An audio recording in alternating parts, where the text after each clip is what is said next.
दोन राष्ट्रवादी एकत्र येण्याचं बोलणं आमच्या समोर झालं होतं असा दावा अभिनेते सयाजी शिंदेंनी केलाय। दोन राष्ट्रवादी एकत्र याव्यात हे दादांचं स्वप्न होतं असंही सयाजी शिंदे यांनी म्हटलंय। एकत्र येण्याचं बोलणं आमच्या समोर झालं होतं असा दावा अभिनेते सयाजी शिंदेंनी केलाय। विधानसभा निवडणुकीच्या आधी सयाजी शिंदेंनी अजितदादांच्या राष्ट्रवादीत प्रवेश केला होता। आता दादांच्या राष्ट्रवादीतल्या नेत्यानंच राष्ट्रवादीच्या एकत्रीकरणाचं बोलणं झालं होतं असं सांगितलंय।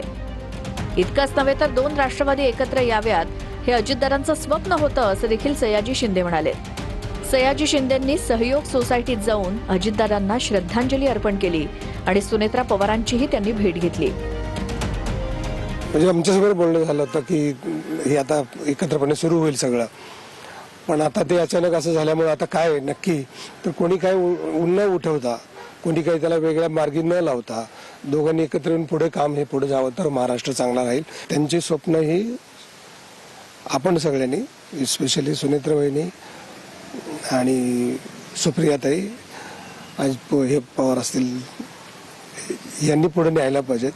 आणि त्यांचं खरं तर पहिलं स्वप्न होतं दादांचं की दोन्ही एकत्र यावं आणि ते अपूर्ण राहिले ते पहिलं पूर्ण व्हावं तर ते महाराष्ट्राला खरं ताकद राहील। महाराष्ट्राची ताकद वाढायची असेल तर हे दोन्ही पवार कुटुंब ताबडतोब एकत्र आले पाहिजेत। एकत्रीकरणाच्या चर्चा अजित पवारांच्या राष्ट्रवादीच्या काही नेत्यांनी नाकारल्या होत्या। खास करून सुनील तटकरे आणि प्रफुल्ल पटेल एकत्रीकरणासाठी फारसे अनुकूल नाहीत। दादा त्यांना सगळे प्रत्येक गोष्ट सांगत असतील असं नसतील सांगत। आता त्याच्यावर मी कसं रिॲक्ट होणार आहे किंवा ते काय बोलले त्याच्यावर मी काहीतरी बोलावं, त्यांनी काय बोलावं त्यांचा अधिकार आहे। मी काय बोलावं हे माझा अधिकार आहे। माझं एकच आहे की विलिनीकरण हा विषय साहेबांच्या अखत्यारीत आहे, याच्यावर साहेब बोलतील। जे लोक आहेत, दोन जणांवर आरोप केला जातो, प्रफुल्ल पटेल आणि सुनील तटकरे, यांना या गोष्टी नकोय। बाकीच्या लोकांना जर बघितलं ओव्हरऑल अजितदादांचा पक्ष तर त्यांना या गोष्टी पाहिजे। शेवटी जे व्हायचं ते होत राहील। मग काही जण म्हणतात ना बैठका झाल्या नाही झाल्या, तर त्याला ते उत्तर आहे सयाजी शिंदेंचं। बातमी आहे सोलापूरची। मोहोळमध्ये 2 ईव्हीएम ढाब्यावर सापडल्याप्रकरणी उमेश पाटील आक्रमक झालेत। उमेश पाटलांनी घटनास्थळी जात संबंधितांना जाबही विचारला। उमेश पाटलांच्या आक्रमक पवित्र्यानंतर निवडणूक अधिकारी घटनास्थळी दाखल झाले, तर सापडलेल्या 2 ईव्हीएम मशीनवर कोणतंही मतदान झालं नसल्याचं प्रशासनानं सांगितलंय। दुसरीकडे कोल्हापूरमध्ये ईव्हीएम जमिनीवर आपटून फोडल्याचा प्रकार झालेला आहे। सोलापूरमधल्या मोहोळमध्ये 2 ईव्हीएम मशीन चक्क धाब्यावर सापडल्या आहेत। मोहोळ शहराजवळ असलेल्या हॉटेल स्वराज्य इथे ईव्हीएम मशीन आणल्याचा आरोप राष्ट्रवादीचे नेते उमेश पाटलांनी केला। उमेश पाटील यांनी घटनास्थळी जात संबंधितांना जाबही विचारला। आणि या जिल्हा परिषद निवडणुकांच्या गुरुल जिल्हा परिषद गटाच्या पेट्या हॉटेल ढाब्यावर हॉटेल बघा, हॉटेल दाखवा, स्वराज ढाबा ढाब्यावर पेट्या। उमेश पाटलांच्या आक्रमक पवित्र्यानंतर निवडणूक अधिकारी सीमा होळकर ही घटनास्थळी दाखल झाल्या। तहसीलदारांनी मात्र या ईव्हीएम मशीन अतिरिक्त असल्याची माहिती दिली। त्या 2 ईव्हीएम मशीनवर कोणतेही मतदान झालं नसल्याचं प्रशासनानं सांगितलंय। उमेश पाटलांच्या आक्षेपानंतर अधिकाऱ्यांनी 2 मशीन ताब्यात घेत रीतसर पंचनामा केला। उमेश पाटलांच्या समोरच या मशीन स्ट्रॉंग रूम मध्ये ठेवण्यात आल्या। या 2 अतिरिक्त ईव्हीएम झोनल अधिकाऱ्यांकडे ठेवण्यात आल्या होत्या। मात्र वाहन चालक आणि अधिकाऱ्यांमध्ये संवादाचा अभाव राहिल्यानं हा प्रकार घडला असावा असं उपजिल्हाधिकारी संतोष कुमार देशमुख यांनी सांगितलंय। ज्या ईव्हीएम हे जे आता सांगितलं जातं की रिझर्व्ह ईव्हीएम मशीन होतं, रिझर्व्ह असलं तरी ते ईव्हीएम मशीनच आहे, रिझर्व्ह असलं तरी ते रेग्युलर मशीन सारखंच ते ऑपरेट होतं। तर अशा ईव्हीएम मशीन बाजारात सुद्धा तयार होऊ शकतील, प्रायव्हेटली कुणीही ते बनवू शकतील। ही संपूर्ण निवडणूक प्रक्रिया जी आहे हे संशयास्पद आहे आणि त्यामुळे मतमोजणी जी आहे ती थांबवण्यात यावी आणि पुन्हा एकदा निवडणूक कंडक्ट करावी। कुठेतरी संवादाचा अभाव त्यांच्या आणि त्यांच्या टीम मध्ये आणि त्यांच्या वाहन चालकामध्ये होता, त्याच्यातून हा प्रकार खरं तर घडला। तो त्यांच्या निदर्शनासही आला। प्रकार दुर्दैवी आहे आणि गंभीर पण आहे। आमच्या लेखी असा चूक घडणे अपेक्षित नाही। दुसरीकडे कोल्हापूर जिल्ह्यातल्या भुदरगड तालुक्यात ठाकरेंच्या शिवसेनेच्या पदाधिकाऱ्यानं ईव्हीएम मशीन जमिनीवर आपटून फोडलं। नादवडे गावातल्या मतदान केंद्रावर यामुळे गोंधळ झाला। ठाकरेंचे पदाधिकारी जयवंत वायदंडे यांनी पहिल्यांदा मतदान केलं आणि त्यानंतर ईव्हीएम मशीन जमिनीवर आपटलं। निवडणुका बॅलेट पेपरवर घेण्याची मागणी त्यांनी केली। तेलंगणामध्ये महात्मा फुलेंच्या पुतळ्याची विटंबना केली गेली आहे. दोषींवर कठोर कारवाई करा अशी मागणी भुजबळांनी पत्राद्वारे अमित शहांकडे केली आहे. तर वंचितांच्या चळवळीवर झालेला हा आघात असल्याचं प्रकाश आंबेडकरांनी म्हटलंय.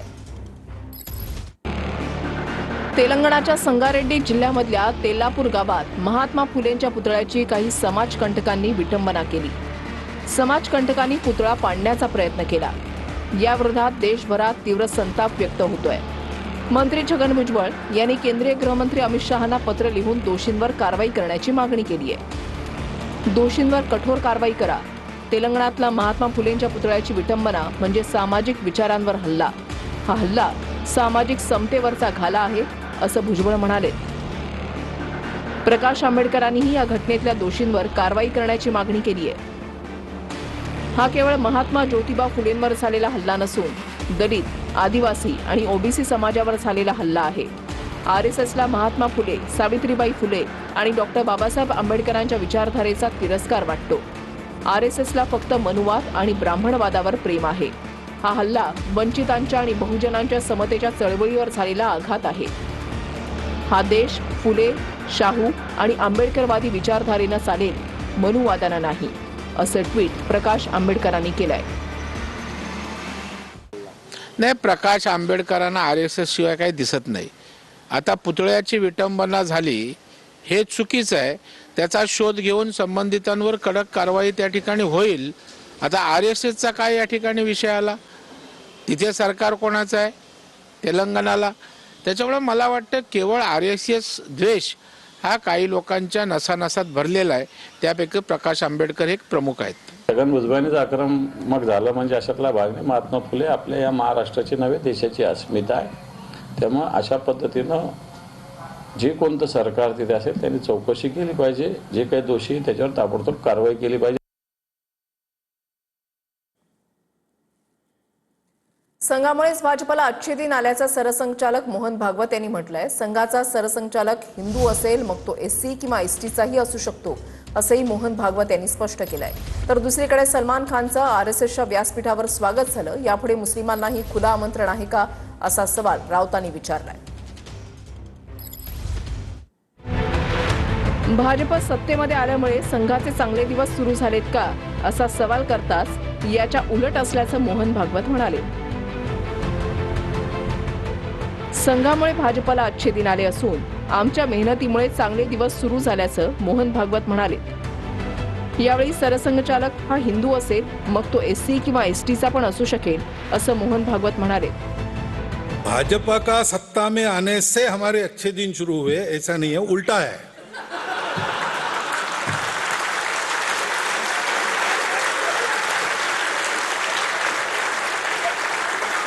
कल मैंने बताया था हम एक विचार और नीति लेकर चलते हैं. जैसे जैसे हमारी शक्ति बढ़ती है हम उसका प्रतिपादन करते हैं, प्रचार करते हैं, लोग उसको मानने लगते हैं. अब लोगों में अगर वो नीति स्वीकार हो गई तो चुनावी राजनीति में जो उस नीति का पुरस्कार करते हैं उनको अपने आप लाभ होता है. वरळी डोममध्ये संघाची 100 वर्ष या कार्यक्रमाच्या दुसऱ्या दिवशी त्यांनी हे वक्तव्य केलंय. सरसंघ चालक कौन बने, तो कोई ब्राह्मण संघ का सरसंघ चालक नहीं बन सकता, कोई क्षत्रिय वैश्य शूद्र नहीं बन सकता, जो हिंदू है वही बनेगा. सरसंघ चालक वो SC ST है तो भी बन सकता है और कुछ है तो भी बन सकता है. मैं यहां रहूं ये मेरी इच्छा नहीं है, कार्यकर्ता की रहती नहीं है. मैं यहां न रहूं ये भी मेरा ऑप्शन नहीं है, संघ का ऑप्शन है. तो संघ जब कहेगा तब दायित्व से निवृत्ती, कार्य से निवृत्ती नहीं. तर सलमान खानचं RSSच्या कार्यक्रमात स्वागत होत आहे. यापुढेही मुस्लिमांनाही खुलं आमंत्रण आहे का, असा खोचक सवाल राऊतांनी केलाय. सलमान खान जी क्या पहनते हैं, कॉलेज विद्यार्थी वैसा पहनते हैं. और फैशन उत्पन्न करने वाले लोग होते हैं वो समाज के विश्वास पात्र, श्रेष्ठ, कीर्तिमान ऐसे लोग होते हैं जिनको अपनी भाषा में कहते हैं महाजन या श्रेष्ठ. हे सलमान खानचं स्वागत होतं. एक फार मोठा बॉलिवूड स्टार गर्दी जमवायला की संघामध्ये यापुढे मुस्लिमांनाही खुलं आमंत्रण आहे, हे जर मोहनराव भागवतांनी स्पष्ट केलं असतं तर अधिक योग्य झालं. सध्या सत्ता आहे, उद्या जेव्हा सत्ता जाईल तेव्हा हे सगळे लोक परत आपल्या व्यासपीठावर येतील का? सलमान खान आला म्हणून काय बिघडलंय? संघाचा कार्यक्रम आहे तो, आणि सलमान खान आला म्हणून तो जाती विष पेरण्याचं काम कशाला करता? तिथं हिंदू मुस्लिम हा द्वेष केला जात नाही. अनेक मुस्लिम स्वयंसेवक जे राष्ट्रप्रथम आणि राष्ट्रभक्ती घेऊन येतात, त्या प्रत्येकाचं संघाच्या व्यासपीठावर स्वागत केलेलं आहे. संघाच्या कार्यक्रमात सलमान खानसह अनन्या पांडे, रवीना टंडन, विकी कौशल, अक्षय कुमार, करण जोहर यासारख्या अनेक सेलिब्रिटींनी हजेरी लावली होती. छत्रपती संभाजीनगरमध्ये सीटीईटी परीक्षा केंद्रावर मंगळसूत्र काढायला लावल्यानं गोंधळ झाला.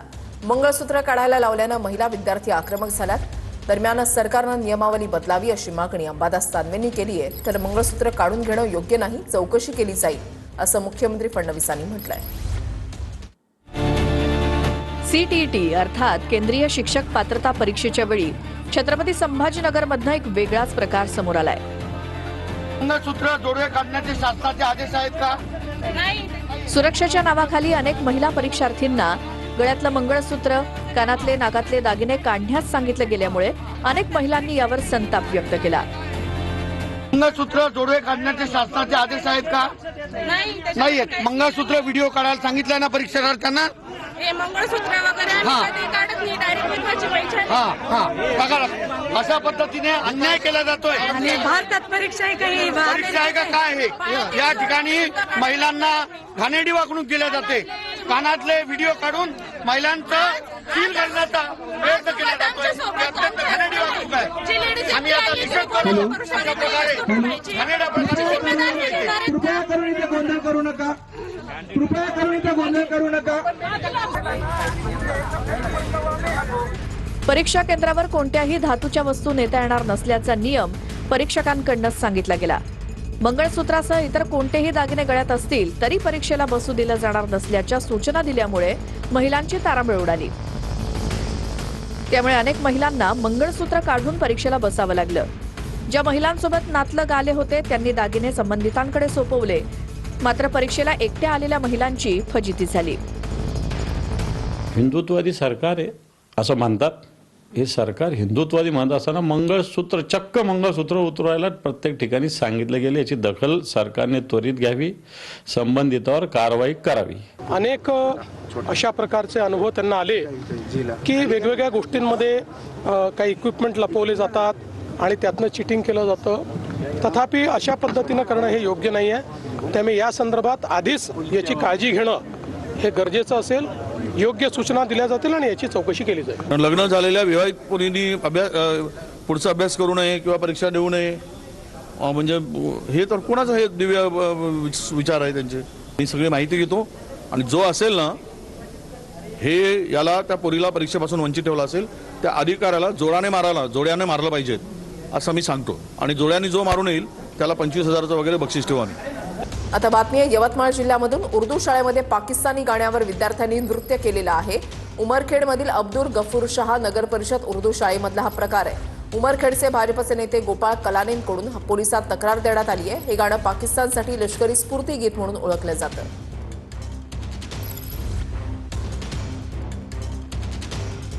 नृत्य करण्यात आलेलं आहे. यवतमाळमध्ये पाकिस्तानी गाण्यावरती नृत्य करण्यात आलेलं आहे. एका शाळेमध्ये संमेलनामध्ये हा प्रकार घडला नाही. अशा प्रकारचं जर कोणी केलं असेल तर ते चुकीचं आहे.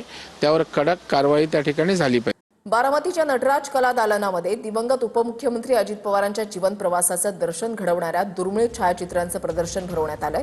अजितदादांचे लहानपणीचे फोटो, शरद पवारांसोबत राजकारणामध्ये सक्रिय होतानाचे क्षण या प्रदर्शनामध्ये दाखवण्यात आलेले आहेत. त्याचबरोबर दादांच्या लग्न समारंभामधील क्षण आणि भाऊबीज सारख्या कौटुंबिक सणांचे हळवे प्रसंग देखील दाखवण्यात आले. दरम्यान हे प्रदर्शन पाहण्यासाठी नटराज कला दालनामध्ये नागरिकांनी मोठी गर्दी केली होती.